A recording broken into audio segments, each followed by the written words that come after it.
Today is April 3rd, 2019. My name is Joe Todd. This is an interview with John Towner in Bartlesville, Oklahoma. Sir, where were you born? I was born in Agana, Guam.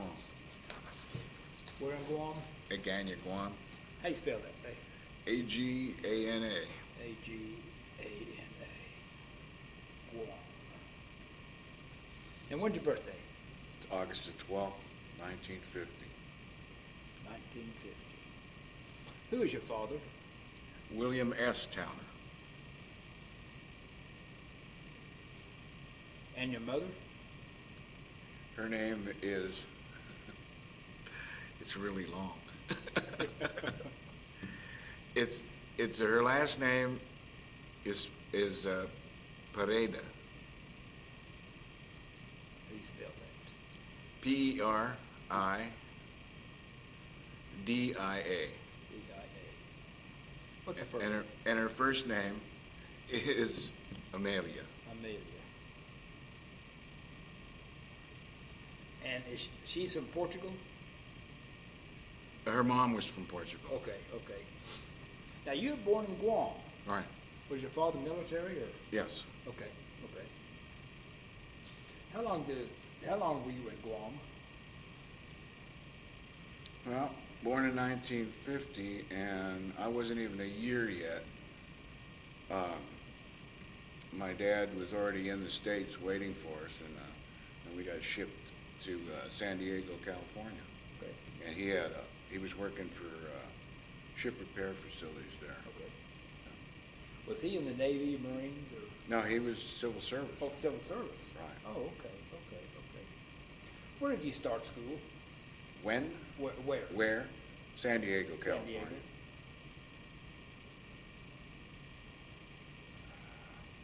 You graduated high school what year? 68. 1968. San Diego? No. San Jose, California. San Jose. In your schooling, who was your favorite teacher? I would have to say my history teacher.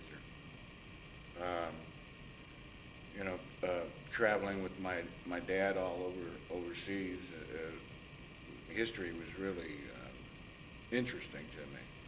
What was your history teacher's name? Do you recall? I know his last name was Williams. I think it was Donald Williams. I'm not sure, but I know his last name was Williams. Okay. You played sports in high school? Yes, I did. What'd you play? I played baseball and I wrestled. Have a good baseball team? I'm sorry? Have a good baseball team? We were fairly good. Yeah. Yeah. What weight did you wrestle? I'm sorry? What weight did you wrestle? 155. 155. How many bouts did you win? To tell you the truth, it felt like I won them all, but I know I did. Yeah. I know I didn't. I can't remember. Okay. There was, I would say over 10, Yeah. probably. Yeah. Okay. What'd you do after high school? I went right into the military. My mom and dad signed for me. Okay. As soon as I graduated, I was on that 120-day delayed program, and I was on a buddy program too.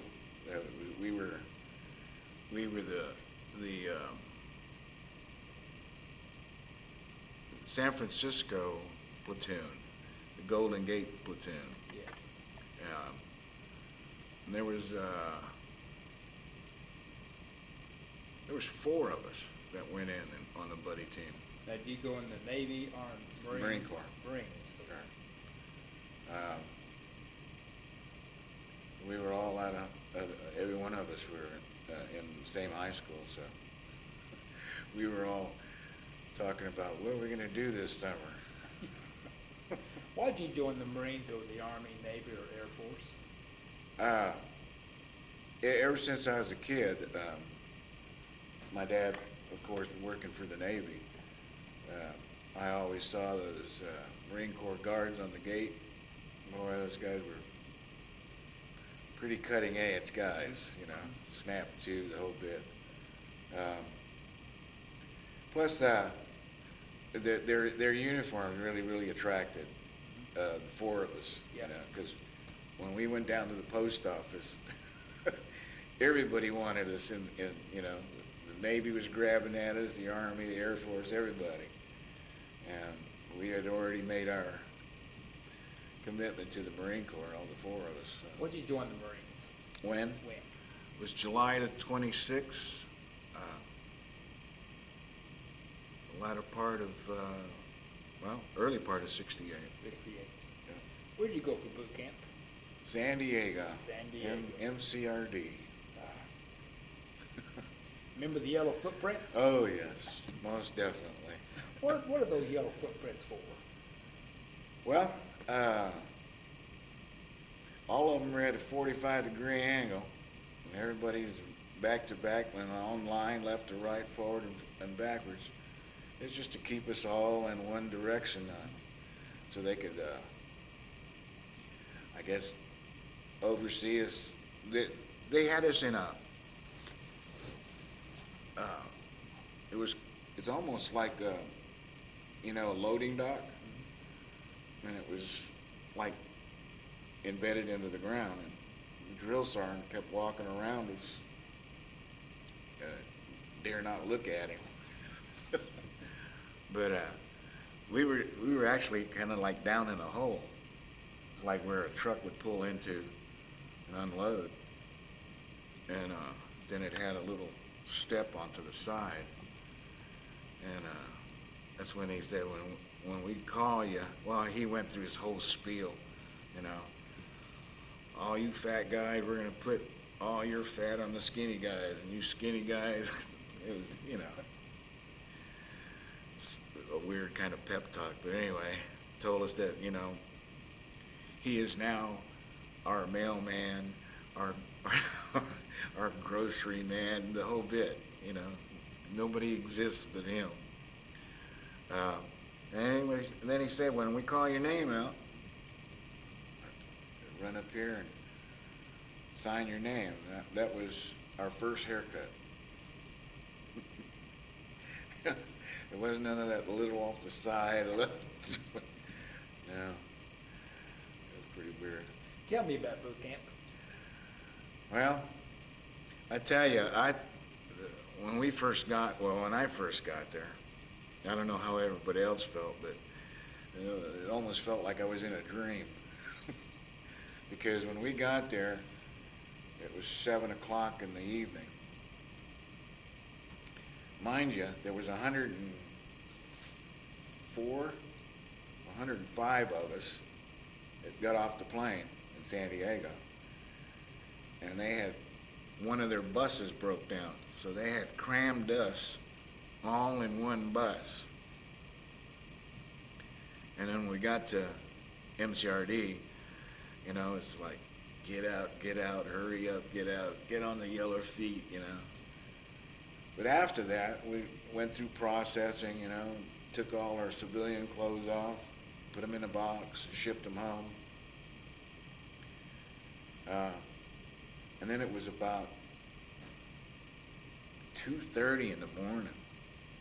They fell us out in the back of receiving, and we were standing there in formation for hours. And some of the guys actually laid down on the ground, you know. And we had what they call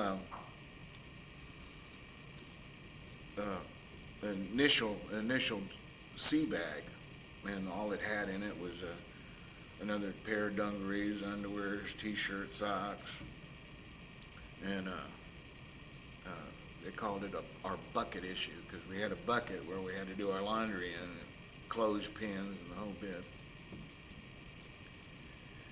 And about 3:30, 3:45, we hear this ugly voice out of the dark. I didn't tell none of you to just sit down or lay down, get on your feet. And then they marched us way off in the distance somewhere. And in the daylight, I actually found out where we were. They marched us over to a bunch of tents. and they paired us off. There's 4 here, and all on. And mind you, it was 4 o'clock. But prior to that, we were all in formation, and there was a guy there that probably was in his 6th week of boot camp. And I guess he had already been to the rifle range because he had his boots balanced, you know. And the drill instructor told the guard, he says, "These are all newbies." He says, "If anyone will move, shoot them." And we're thinking, my God, what did we get ourselves into, you know? I thought they were on our side, you know. But anyway, they got us in the tents, and they showed us how to make our bunk. And then he came by and looked, you know, and tore up some of them, threw them on the ground or whatever. So finally, everybody passed making their bunks, and we had to mount our bed by the numbers, you know. And then anyway, it seemed like it was just 15 minutes. Here he come. Get up, get up.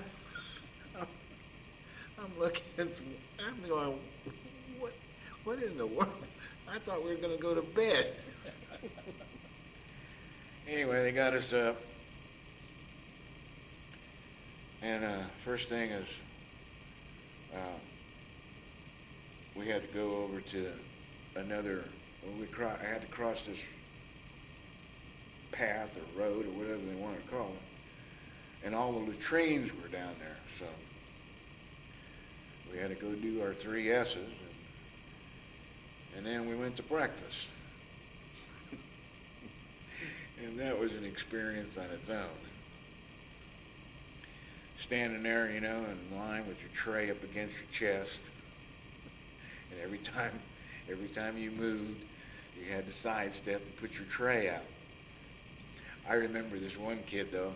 He was so nervous that when he got food on his tray, he went back to this position. So anyway.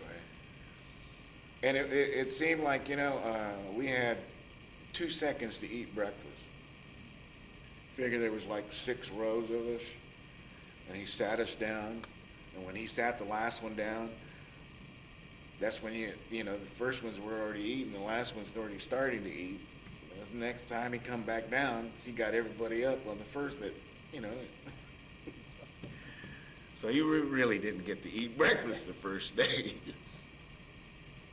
And then after that, we had to go get our teeth done and shots. Oh my God. That was a fiasco too. I had forgotten my toothbrush and my toothpaste. So I had to run all the way from the dispensary up near, I don't know if you've ever been down to MCRD, but this grinder is huge, parade field. And on one end is the theater, and in back of that, they got all the little clinics. And we were down on the other end. So I had to run from way down there to up here with my toothbrush and my toothpaste and run all the way back. Well, when I got there, he goes, "Oh, you're the dummy that forgot all this stuff. Come here." I had to squeeze almost half of that tube in my mouth and brush with no water. Then I went in and got my fluoride done and all this. That wasn't so bad. It was when they put us through the gauntlet with all the shots. Oh my God. And all those sailors were saying, "Don't move or I'll cut you. Don't move." They're using guns? Yeah. Oh my God. So anyway, it seemed like 100 shots. Well, when we got out, I guess there's some of the guys, you know, felt sick after all them shots. some of them are passing out. Well, I'll never forget him, our platoon commander, Staff Sergeant Stottlemyre. He came out and he goes, "I didn't give anybody permission to fall out. Get up off you." He made us do push-ups with all those shots on. Oh my God. I never seen grown men in tears from doing push-ups. But anyway, we got through that. And then they marched us further on down. And mind you, we were in 3rd Battalion. We had to go all the way down to 1st Battalion. And 1st Battalion, they were pretty lucky. They had Quonset huts. And that's where we had to, we got our weapons issued to us. And I tell you, we had to memorize 2 numbers. One was our serial number, and the other one was our weapon number. What weapon did you have? Well, they first issued us an M14, and darn good weapon. I wish they would have gave it to us when we were in Ghana, but anyway. And they marched us back to the tents, and we had to secure them in this big rack. And then it was just one thing after another. Whoa.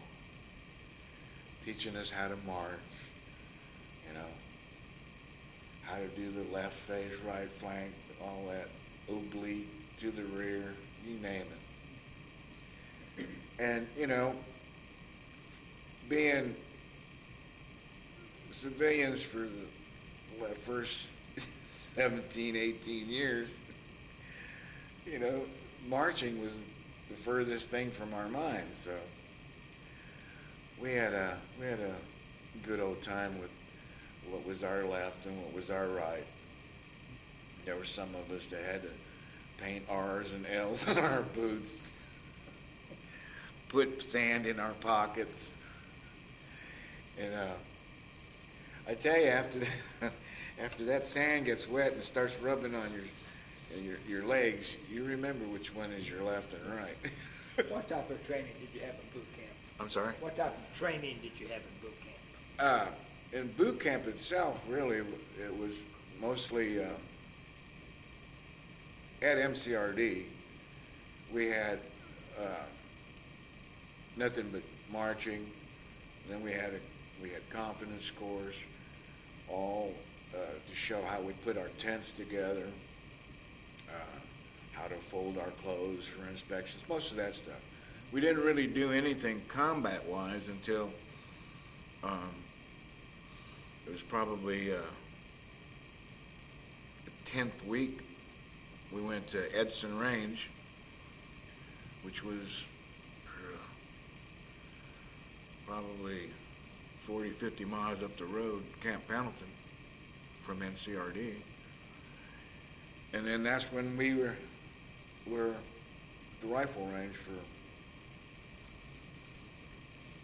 3 weeks, I think it was. And then from the rifle range, we came back. It was another 2 weeks in boot camp. And basically, it was all the odds and ends that you had to do before you graduated. You know, PT tests, confidence course, all that stuff that you had to do before you went to Schools Battalion, or BITS is what they call it, or ITR, Advanced Infantry Training. So then when graduation came, that was another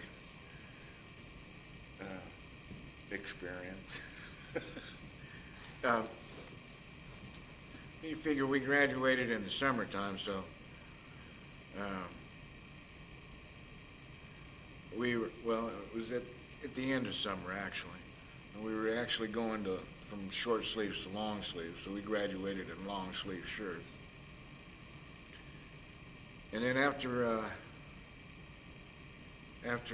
we graduated, the next day, well, that night, they told us our MOSs. And 3/4 of us were 11 bang bang. It's 0311 for the Marine Corps, 11 Bravo for the Army. But I kind of lucked out though.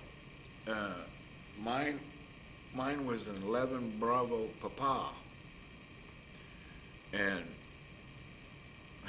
I didn't know what the Papa meant until I left Schools Battalion. It meant that I had to go to jump school because I was a forward observer in an artillery group. And I'm thinking, I thought I was an 11 Bravo. Well, you are, but you have an identifier. I'm thinking. Now, is this after your advanced infantry training? No, this was before. Before? Yeah, they showed it. They gave us all our MOSs.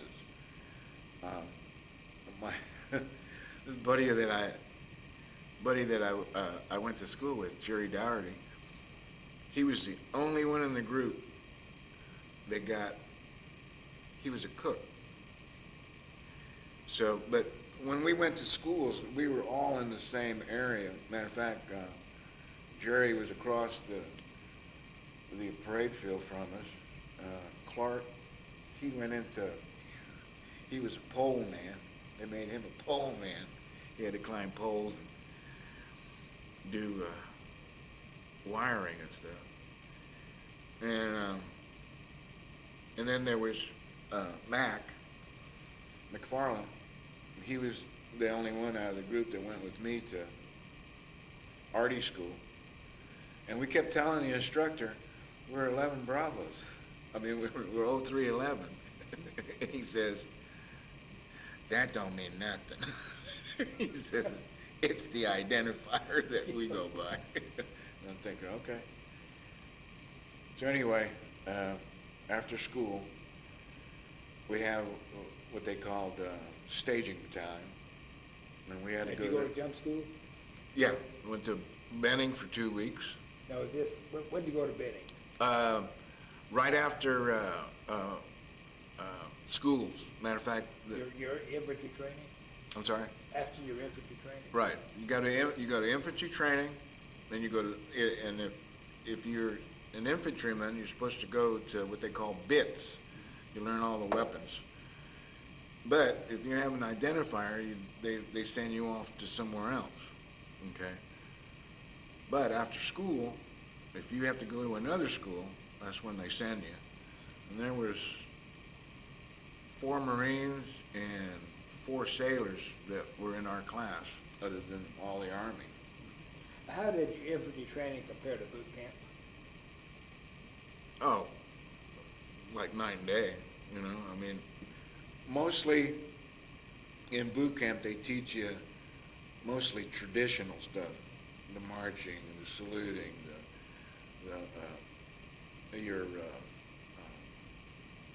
your general orders. And, you know, like it surprised me when I got into the Army. They only had 3 general orders, and in the Marine Corps they got 11. So anyway. Yeah, it's, you know, when you have an identifier, most of your time is spent in schools. What's your most vivid memory of your infantry training? When they first gave us a taste of that M16, they introduced the 16 and the 60 to us just before we went to wherever you went to school battalion or something. And I thought, wow, we're gonna go to combat with these things, you know? And this is fact. I looked at the side of that thing and it said Mattel. And I'm thinking, what, are these for real? Or are we playing with this stuff? Yeah. And then when we got over there and I got issued one, they had no cleaning kit, no nothing for it, you know. I actually wrote my dad, and he sent me a cleaning kit. And then, finally, we started getting the cleaning kit. I guess, the weapon came first, and then they said, hey, we gotta clean these things. But we did, we really didn't get them until later, much later. How long did your infantry training last? That was 8 weeks. 8 weeks. Yeah, pretty How short. long did boot camp last? 13 weeks. 13 weeks. Yeah. Yeah, that's 13 weeks of pure, unadulterated hell. Tell me about your drill instructors in boot camp. Oh, let's see. We had Stottlemyre. He was the platoon commander. Then we had a guy named Foster. He was a corporal. And I'll tell you what, that was the baddest corporal that walked on 2 legs. He was force recon, and he had 2 tours in Nam. And I'm thinking, God, he's only a corporal, but he got promoted when we left boot camp. Got promoted to a 5. But it was Stottlemyre, Foster, Smith, and Plinkington. Platoon commander, he was he was hell on wheels, but he was a very fair man. And then Foster, he was really into making sure you understood everything that was going on, because he was actually going with us over to Vietnam. So anyway, Plinkington, he was okay, but we hardly ever saw him. And then drill instructor White, I think it was his name. He was probably 5'5", little black guy, and I tell you what, he had we called him the Frog because he sounded like a frog. But he was our initial drill for anything to do with drill. That was our instructor. And then, of course, the platoon commander, he just made sure that everything was done right. But every once in a while, we'd get like the platoon commander and Smith for a couple of days, and then the other 2 would come in and they'd just rotate,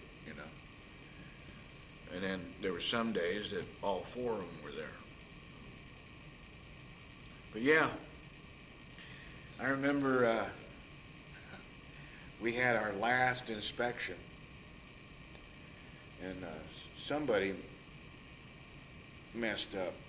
I can't remember what it was all about. And they marched the whole platoon into a closet.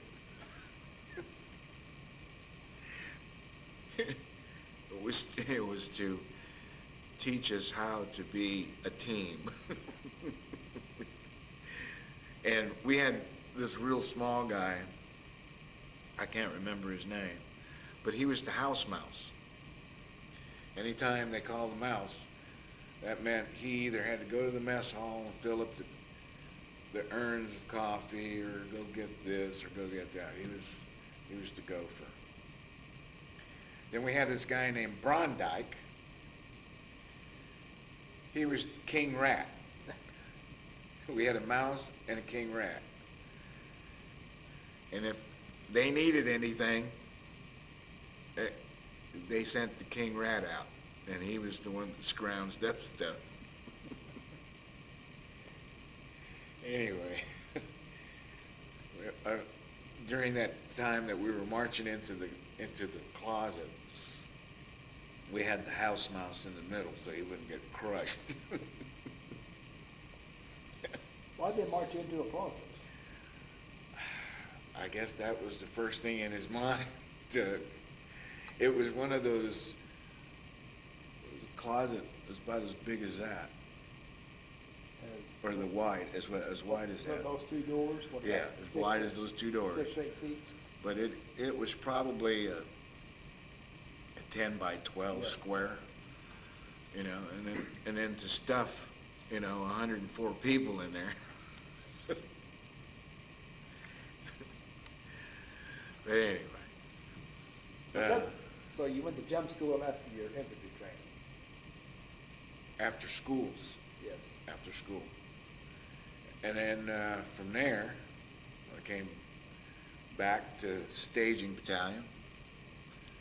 And a week, 2 weeks later, we were on the plane in El Toro, flying over the North Cap to Vietnam. Tell me about jump school. It was 2 weeks of just hurry up and hurry up. A lot of running, a lot of calisthenics,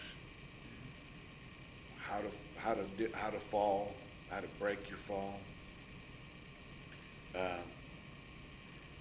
They had these 250-foot towers, and there's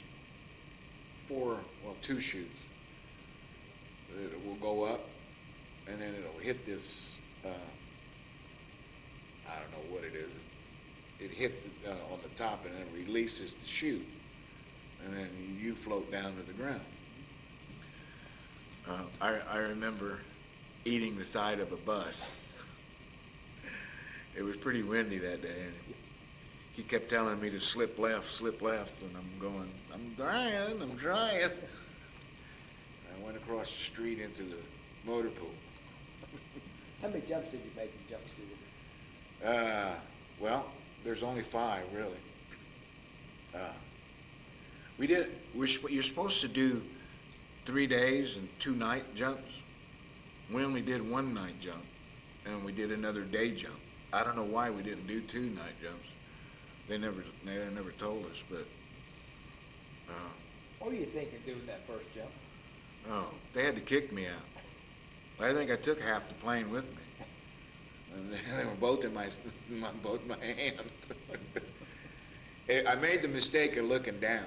You're supposed to stand there and look out straight, and then go. I went, and froze. The jump master pushed me out. Anyway. Anyway, so you got your jump wings? Oh yeah. Okay. Yeah. After jump school, where'd you go? I went to staging battalion. And that was where? That was in Camp Pendleton, but I'm trying to think. Oh, it was called Las Pulgas, the little flea. And they had just nothing but hundreds of Quonset huts out there, and guys going on forced marches, going to the range, going to all the different ranges, learning all the different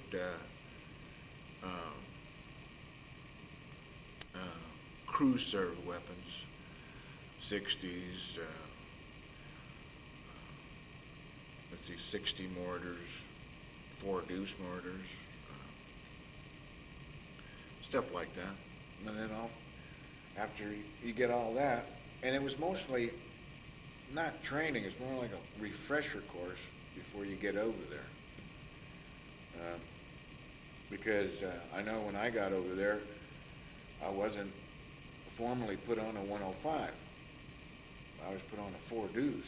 Now, you left the States from where? El Toro, California. El Toro. What were you thinking getting on the airplane heading to Vietnam? What were you thinking? Boy, this is going to be a heck of a trip. Yeah, I really, I just really didn't think about getting there. So how'd you go to Vietnam? Went from El Toro, we stopped in Alaska, and then from Alaska, we went straight down. And you landed where? In I guess it was Da Nang. Da Nang? Yeah. You recall the date you landed in Vietnam? The date? Yes. Oh my God. I could swear it was probably in October because it was monsoon season. October 68? Yep. Okay. Yeah, it was monsoon season. What are the monsoons? Rain every day for months. uh, if you've ever seen, what was that one that Tom Hanks did? Oh,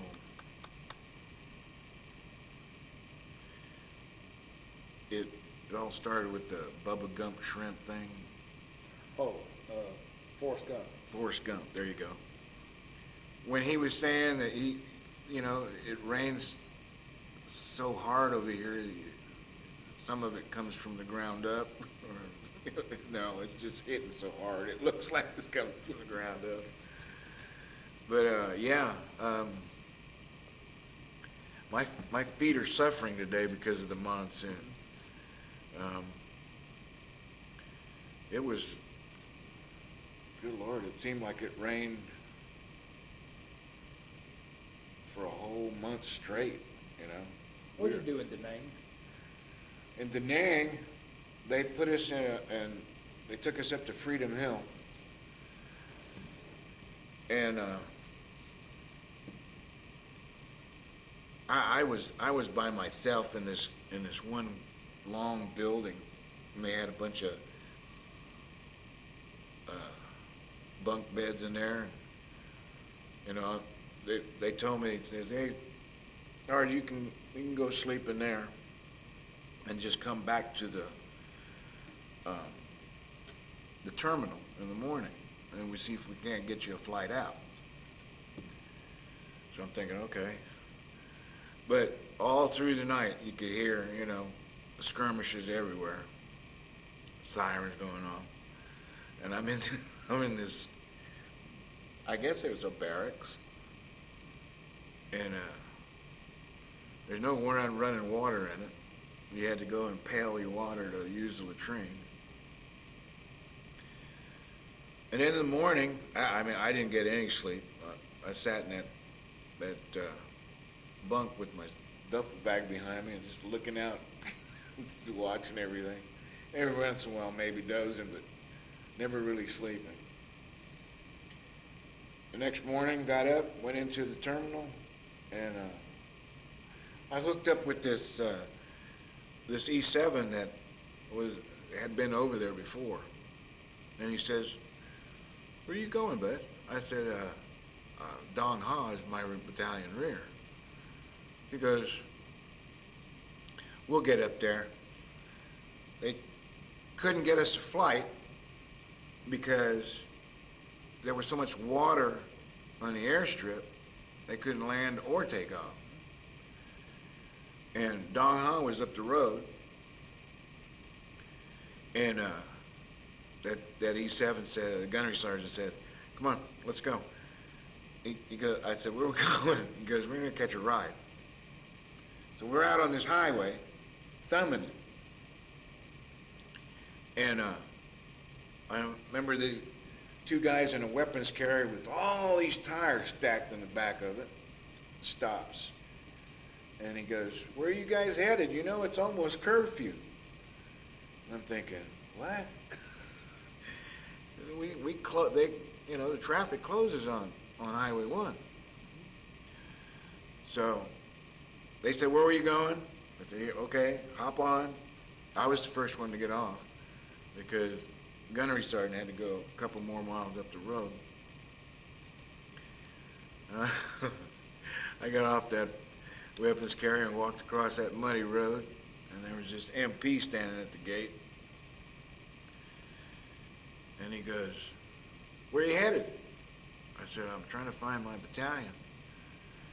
And he looked at my paperwork, and he said, "You see that building way down there?" I said, "Yeah." He says, that's your company headquarters. What unit were you assigned to? I was with the 12th Marines. It was the 12th Marines, 3rd Battalion, Artillery Group, What division? 3rd Marine Division. Third Marine Division. Now, the 12th Marine, that's the 12th Marine Regiment? Regiment, yeah. Okay. Yeah, the 3rd Marine Division, 12th Regiment, Army And Group. You're at Don Hall? Yep, That's close to the DMZ. very close. You could spit on it. What was your job in the unit? What'd you do? Well, when I first got there, the guy that PCS prior to me left his gun crew. So this other corporal had the gun crew before I got there. And I told the section chief, I said, I don't want to take his job, man. He just got the job. I said, just leave me as the forward observer, you know. I'll work in FDC, or fire direction, you know. I said, okay. So I was just kind of like a floater. If anybody needed some help on the gun, or I wasn't out in the field calling shots, then that's what I did. Were you at a base camp or an LZ or what, Yeah, that was our battalion rear, was Don Hall. What? My unit, when I got there, they were up at the rock pile, Okay. and they were, that was real close to the DMZ. And, I didn't see them for, almost a week. First sergeant says, "Are you ready?" I'm thinking, for what? Because that pile there has got to go on that 109 trailer. You take it over to, they had a MASH unit down the road, and I was supposed to hook up with a chopper up there and take all that stuff to where the guys were. The pile, what? Well, there was some C rations and small ammo and mail, stuff like that. So I was on the run for, I guess, the courier run. And he says, you might as well just go out there and meet your unit and come back in with them. So that's what I did. That puts it, what, did you go to the rock pile? Yeah, went up to the rock pile, and when I got there, we fired one mission, and the next morning we were back. We're gone. So And what gun did you have? 105. 105. 105 tow. Yeah. Okay, what does a forward observer do? It gives directions for the field artillery. Actually, we're the eyes and ears of both the infantry and the artillery. Now, are you out in front of the guns? Yeah, How far? anywhere from 1,000 or 1,500 meters. Ever think about a short round? No, don't call one on yourself. A short round is inexcusable. A danger close is okay. No, I never called in a short round. I mean, you ever have one that fired short Oh, and didn't go where it's supposed to? oh yeah, sure. What caused it? Well, it's just a charge. Okay. They didn't put the right charge in. Ever have one of those near you? No. When I'm observing, I'm not in line. I'm off. Okay. I'll give from like when I call the shots in, from my position, I'll give my azimuth, and then the people in FDC will plot it, and they'll know where I'm at Now, how do you communicate with them? by radio. What radio do you The old prick 19. Prick 19? Yeah. Now, you out there by yourself, did you have people with you? No, there'd be three of us. Three of us. Okay. There'd be myself, the radio man, and actually an observer or our guard. Okay. So, So you fired one mission and came back? yeah, we fired a mission all day, and by probably 2:30, 3 o'clock, packed it up. And most of the guns had to be airlifted out because it's in a very weird place. Some of them are up on rocks, basically, mountains. And so they do is they bring it down, and the trucks hook onto them and take off. Now, is it, the 105, is that a towed piece? Right. Towed? Yeah. It's towed by what, by a deuce and a half? Deuce and a half, Deuce and a yeah. half, okay. Now, when you were up there, were you a forward observer up there, or what were you? Yeah. Okay, Yeah. okay. So you came back, and what'd you do? Well, got to know everybody and went to, they showed me where, because I was living in a tent by the First Shirt's office. There was about 4 of us in there. And then when we came back, they showed us where our hooches were and everything. Basically, when we got back, we were just in a defensive mode, perimeter checks, guards. I know we had to pick up, every morning we had to go into the Ville and pick up all the little civilian workers that worked in the mess hall, the little mess hall we had. How far from Don Hall were you? Probably maybe a click and a half. Did your base have a name? Was it a landing zone or a base camp or what? No, we were just Don Hall, 312. Okay. Now, what's 312? That's the 3rd Marines, 12th, 3rd Marine Division, 12th Regiment. Okay, okay, But no, we didn't have those, like Dodge City or any of them. No, yeah. we just Camp Don Hall. What was your average day over there? What'd you do? I'm sorry. What was your average day over there? What'd you do? Well, average day would basically go and service the gun, clean them, get people that are only doing one job, teach them how to do another job on the gun. Like if a guy doesn't know how to break down the rounds, what bags to put in, because the 105 is in 2 pieces. You got the canister and the bags, and then you got the ordnance itself. The projectile? Yeah. And altogether it's probably close to 100 pounds. What fuses do you have on those projectiles? Oh, we had all different kinds of fuses. We had variable time, we had point impact, we had variable time. You could shoot that thing and it would bury itself in the ground and then back itself off time-wise and then blow up, or blow them up in the air burst or something like that. Ever fire white phosphorus? Oh yeah. The distinctions in rounds were the HE, of course, is olive drab. Smoked or anything like that is a gray round.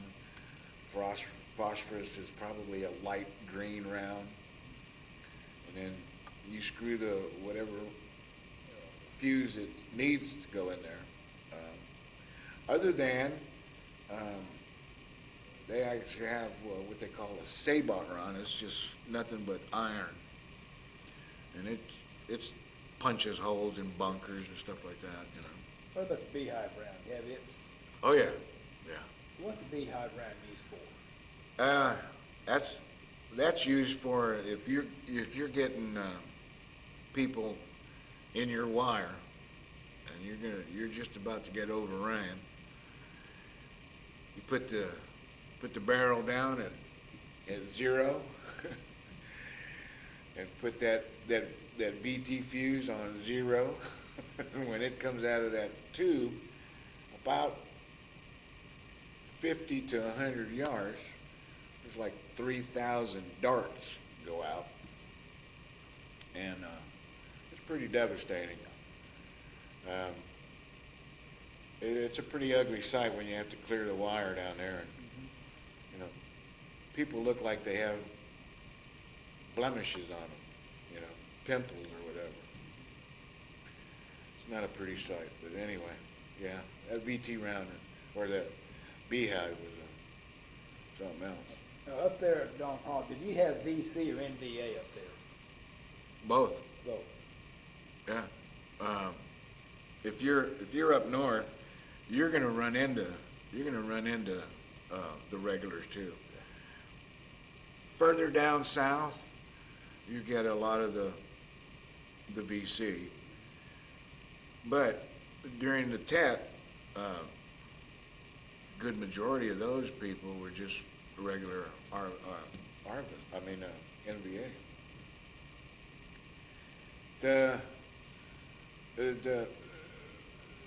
The distinction between Viet Cong and regulars is a very, very thin line, because you really can't tell, you know. They're your barber in the daytime, and they're your enemy at night, you know. Matter of fact, we had that situation. See, we had right at our gate on the fence line, you had these little shops.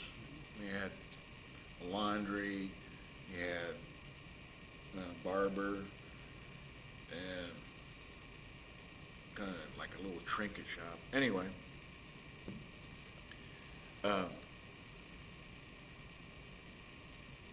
we didn't get hit, but the people that took over our compound when they shipped us out, they got hit. And they got hit by about 600 what they call zappers. They come into the fence line and blow a hole, and then the rest of the guys go in. Well, they found our barber in the fence line. Anyway, yeah. You just didn't know who was who over there. Now, were you there whenever that come to the fence? No, we were in Quaviet at that time. Where's Quaviet? Quaviet is down by it's the Quaviet River, and it opens out into the China Sea. Yeah, okay. And we were down there to get on the ships to go to Okinawa when they hit the compound. Yeah. And I guess they got their information wrong, or we got the information that they knew, so we left a day early, and they hit us that night. So, Have any contact with the local people up there? excuse me. Have any contact with the local people around Don Hall? Very little contact, other than the people that worked in the mess hall, Yeah. or the barbers, or the laundry ladies. No. We never ventured into the Ville Okay. for anything, 'cause, That's Don Hall. yeah. Work with the mountain yards over there? No, that was further up. Okay. That was further up. We saw a mountain yard when we were up in the rock pile. But they didn't work with us. They worked with a lot of the Army, and what the Marine Corps had was they called a CAC unit. It was almost like this special op group, you know, that they actually lived in the Ville.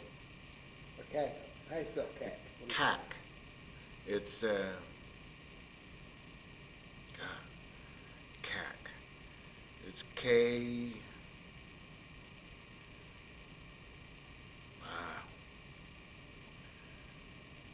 You know, ACK or?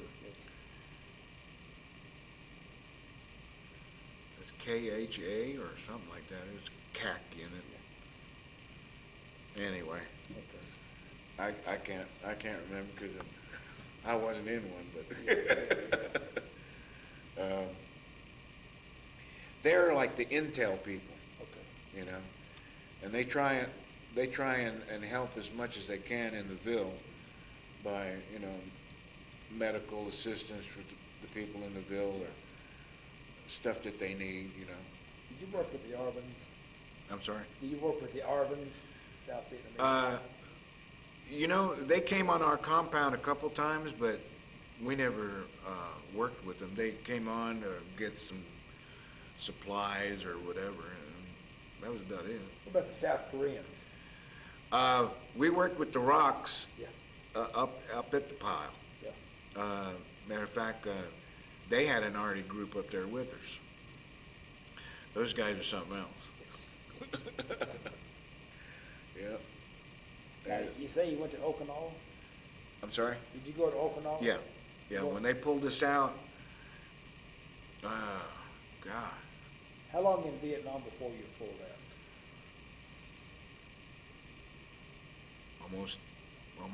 almost a year, You- yeah.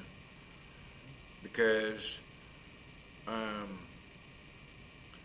when they pulled us out,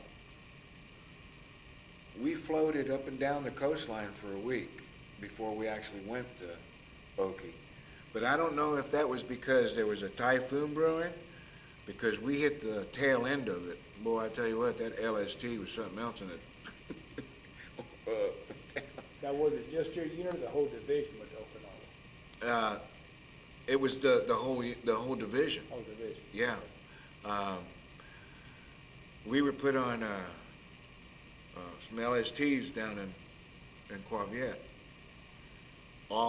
Matter of fact, a week before we went down there, we had to clean all of our equipment, all of our vehicles. We had to diesel them all down before we put them on ship.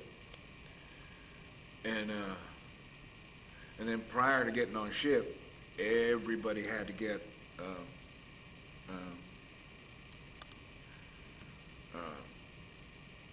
what they call the old short arm inspections. Had to do that and get some shots, I guess. When we were on it, and we spent the night on the ship, and that was kind of weird because we were on the fantail, and we kept hearing these explosions. And what the Navy does is when the ships are in, they drop grenades off to the side, just so somebody, they can't come up and sabotage the ship. So all night long we're hearing, and I'm thinking, what? And it would actually resonate through the ship, Now, why'd you go to Okinawa? I don't know why they shipped us there, but that's where they shipped a lot of the Marines, and there was a lot of Army there too. The Marines were down south, and the Army was up north in Okinawa. I guess, what the heck was the name of that place? Koza, I think it was. Yeah. That was where the Air Force base was in Koza. Heck, I only went up to Koza probably twice. Because we really didn't need to go to the city, They quarantined us for 2 weeks on post. And, they reiterating how we're supposed to behave. And telling us, that they showed us all the different diseases you can pick up out there. And who not to talk to out there that deals with the black market. It was 2 weeks of that stuff. Then they really, really made a mistake. They never should have done this, but they gave us what they call a casual pay. And these GIs just went nuts. They gave us, I remember, it was $68. And that was our first night out on town. Oh my God. I know now what the OK Corral was like, because that was everywhere in this ville, and it was called Kenville. and it was right outside the gate.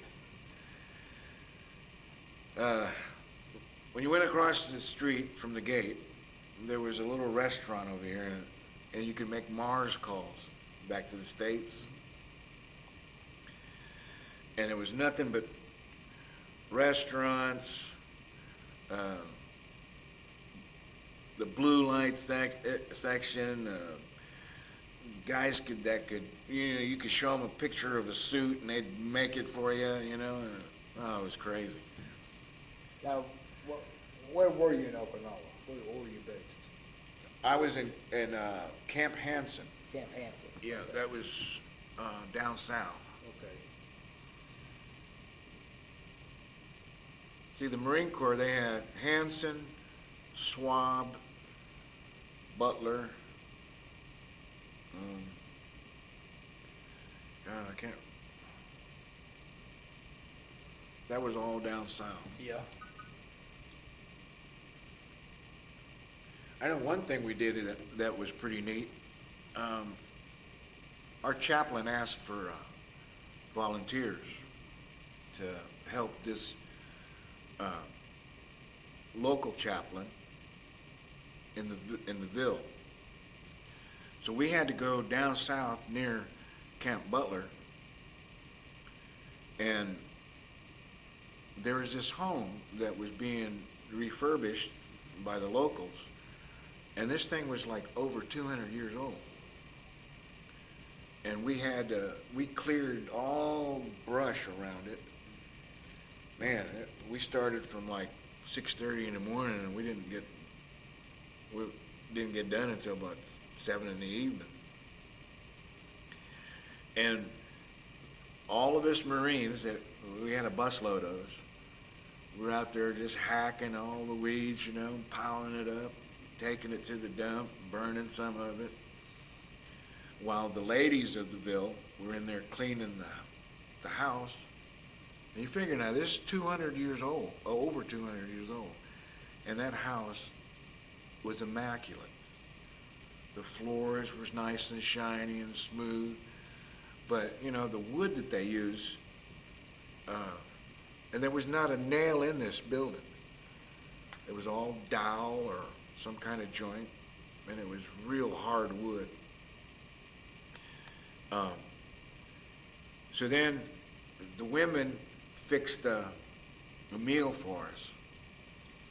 So we went down to the river, and we had to wash up in the river. Boy, that water was cold. And then after we washed up and got all cleaned up, they fed us, and it was the traditional sukiyaki, and then they entertained us with some Japanese, kind of like geishas, and then we ate again because there was food left over. They didn't want to, so they wanted us to get rid of it all. Sat around and talked to all the locals, and got on the bus and came home, But that was I remember doing that when we were in Okie, because if you didn't go to the gym and work out, or like I did, I partnered up with one of the battalion colonels, and me and him got into handball. So we played handball. Matter of fact, me and the colonel were the ones to beat.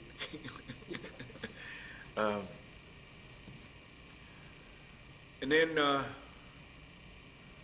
they were thinking about putting us back on ship and sending us to the China Sea again.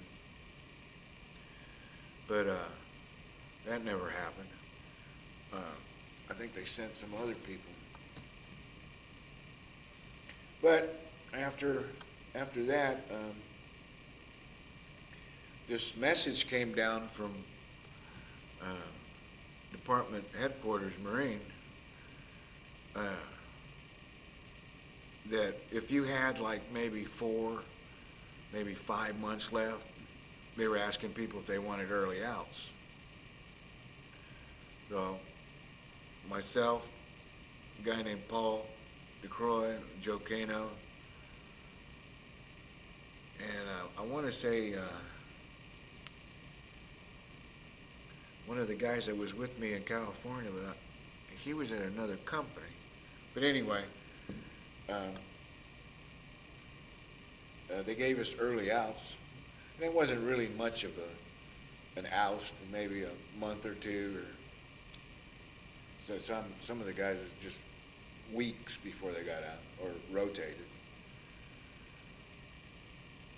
Rotated home. And you got out then? Yep. Your discharge? Yep. When do you discharge?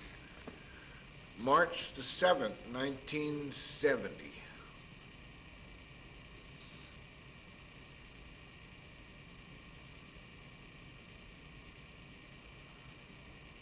And then it came back in the Army, and 5 years later.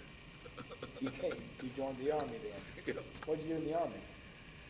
I was 11 Bravo, and then I got hurt in Germany, and they reclassified me to 95 Charlie, Which is an MP, MP.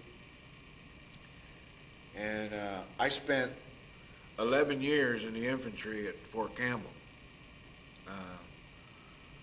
And then I was in the process of getting my MOS changed, because when I was in Germany, a German ran me over one morning and pretty much mangled me to pieces. Yeah, I was in the hospital for almost a year and a half. Where were you in Germany? Where? Where? In a place called Aschaffenburg. Schaffenburg. Yeah. What unit were you with over there? 1st of the 4th Infantry. Sorry, 1st of the 4th Infantry Mechanized. the 4th ID? Yes. Okay. That was 3rd ID. We were, we were 5th Corps, 3rd Infantry Division.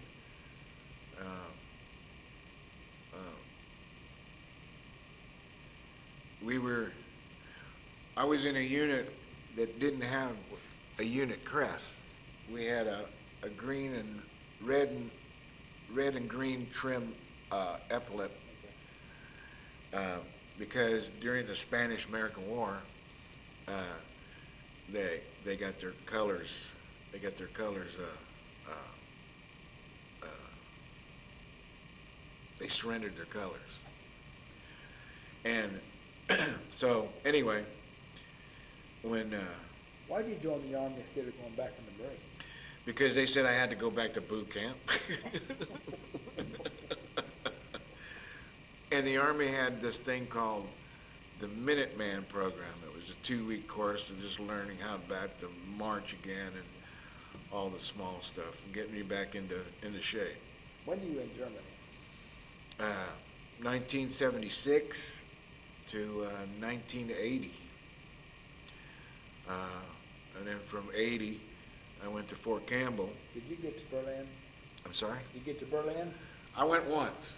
My wife was a DYA director.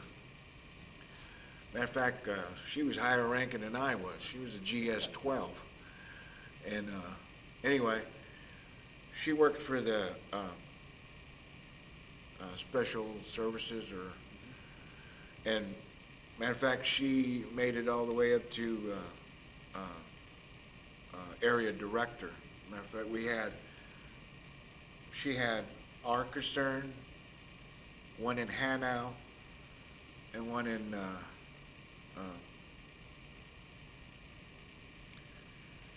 oh God, what's the name of that place? It's just down the street from Aschaffenburg. Anyway, she had 3 units that she took care of. And that's how I got to see Berlin and down to Munich, places like Heidelberg, because she'd take the kids to all these different functions. And if it was on a weekend and I was off, I'd go with them. She took care of the girls' basketball, group that would go and play the other dependent kids stuff. You see the Berlin Wall? Yes, and it was really kind of shocking, to see that, in a wall, nothing but wire, tank emplacements. It was really weird. It was really weird looking. Very eerie feeling, to know that your enemy is just, 12 inches away. Yes, yes. But, yeah. But if you didn't see that, you would just thought, hey, pretty nice vacation here in Germany. How long were you in Germany? Well, from 76 to 80, Did you went to Fort Campbell? Fort Campbell, yeah. What'd you do there? I was with the infantry there, waiting to be reclassified. Because now I'm under what they call a P3 profile. And everything stops when you have a P3. You can't be deployed, you can't get promoted, you can't go to school, you can't do nothing. So they were gonna medically retire me, and I just so happened to have a friend that was working in Washington, D.C. at the Pentagon, who was at one time my platoon sergeant. And at the time that I needed his expertise, he was Sergeant Major of the Army. That was Sergeant Major Kidd. And I talked to him and I said, this is the problem. And he goes,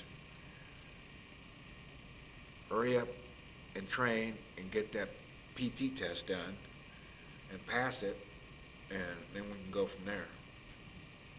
Well, I did. Passed the PT test for my age group, and then I got, it seemed like about a week later, I got orders to go to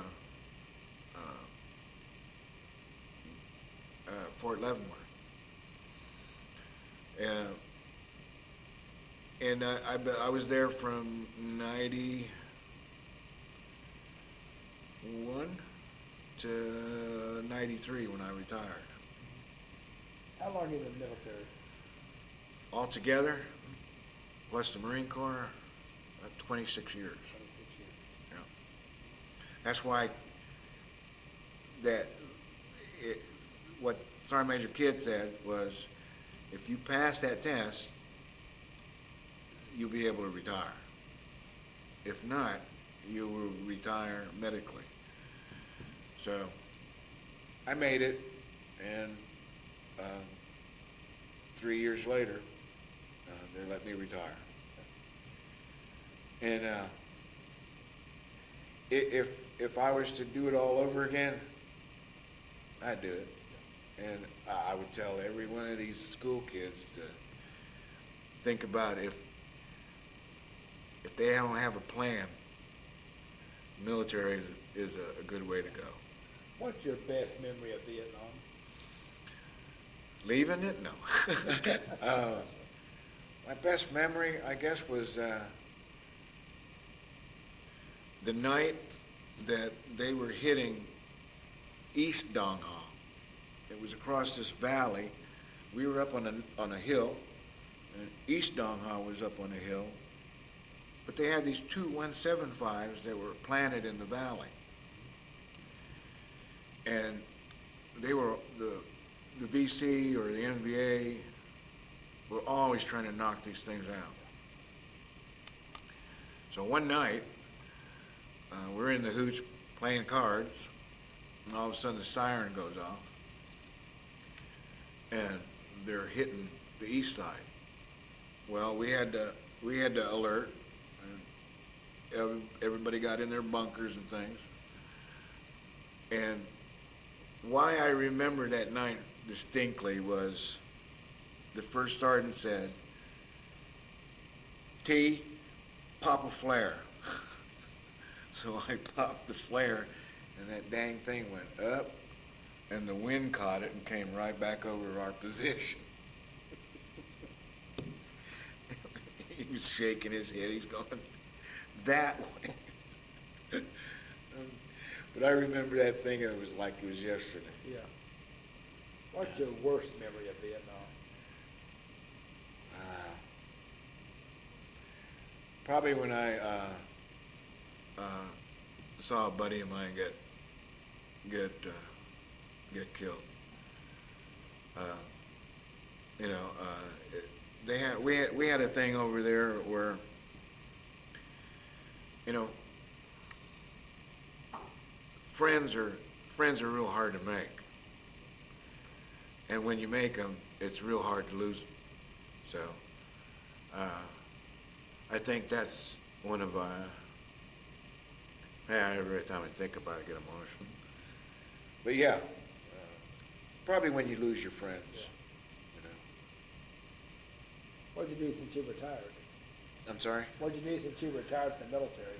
Oh, wow. Okay. When I got out, I got a job working as a deputy sheriff in Harrisonburg, Virginia. My ex was from there, so I interviewed because she got it. She got the job as a deputy. Mm-hmm. So she goes, well, you know, you got the experience, blah blah blah. So anyway, I was a deputy for probably 3-4 years. Mm-hmm. When'd you come to Bartlesville? 7 years ago. Why'd you come here? Me and the wife just came up here one weekend, you know, and scouted around, and we really enjoyed it. So we came up here and bought a house. So, and we enjoyed the place. So you, Yeah, it's you know it's a really laid back retirement place, you know, and the people are great, you know. so you said you'd join the military again. Oh yeah, in a heartbeat. If they would have let me stay in until the ripe age of 65 or retirement, I would have, you know. And somebody asked me that same question. The Sergeant Major McIntosh. He says, "Why is it that you feel so strong about this job as a serviceman?" I said, "I've seen it all my life. You know, ever since I was a kid. I've seen servicemen all around me. They used to come to our house when I was a kid. So all my uncles were in the service. So it was just, it's like the old saying, it's just something I had to do. Yes. You know? I'd like to do word association. I'll give you some words and you give me your reaction. Okay. The first one is MCRD. MCRD. Nightmare. Jump school. Exhausting. 105 millimeter. Total destruction. Dong Hall. Dong Hall. Oh, a home away from home. Rock pile. Oh, rock pile. Amazing piece of real estate. Vietnam.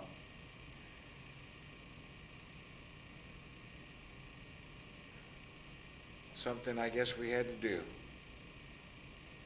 Okinawa. Oh, someplace to rest. Ho Chi Minh. Ho Chi Minh? I'm kind of kind of, because I read all about him. And a lot of people don't know that he actually came to us for help. And I think we backed the wrong guy, you know. But I see him as just somebody that wanted to unite his folks, you know.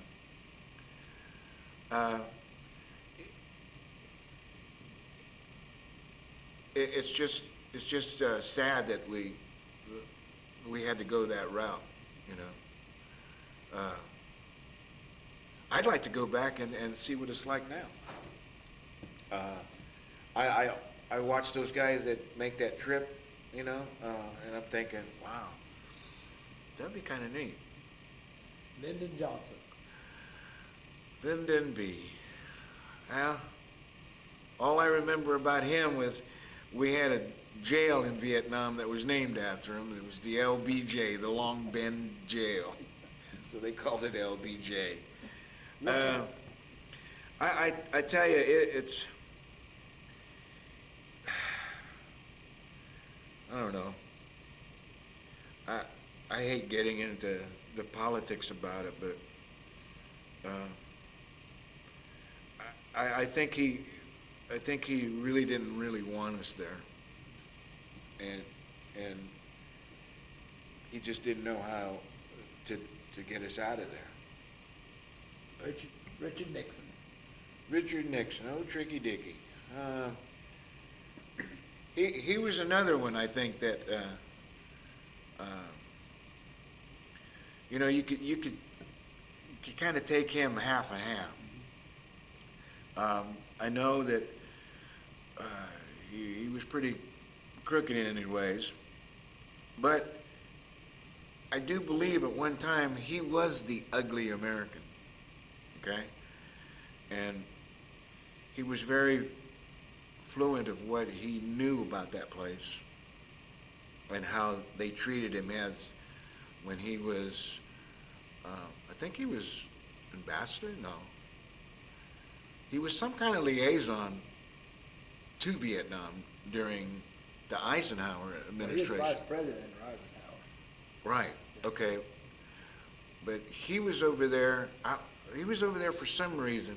I think it was during the Cabot Lodge thing, where he had to insert Cabot Lodge.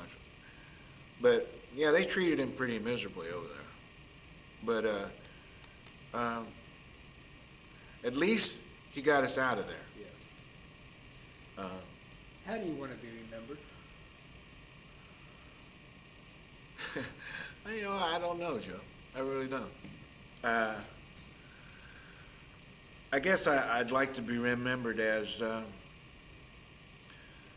somebody that had a notions of a job, did it the best of his ability, and try to make it better for a lot of people. Well, sir, this is an excellent interview. Well, thank you, Joe. I want to thank you for your service and thank you for the interview. You're very welcome. And again, this is April 3rd, 2019. My name is Joe Todd. This has been an interview with John Towner in Bartlesville, Oklahoma. Thank you.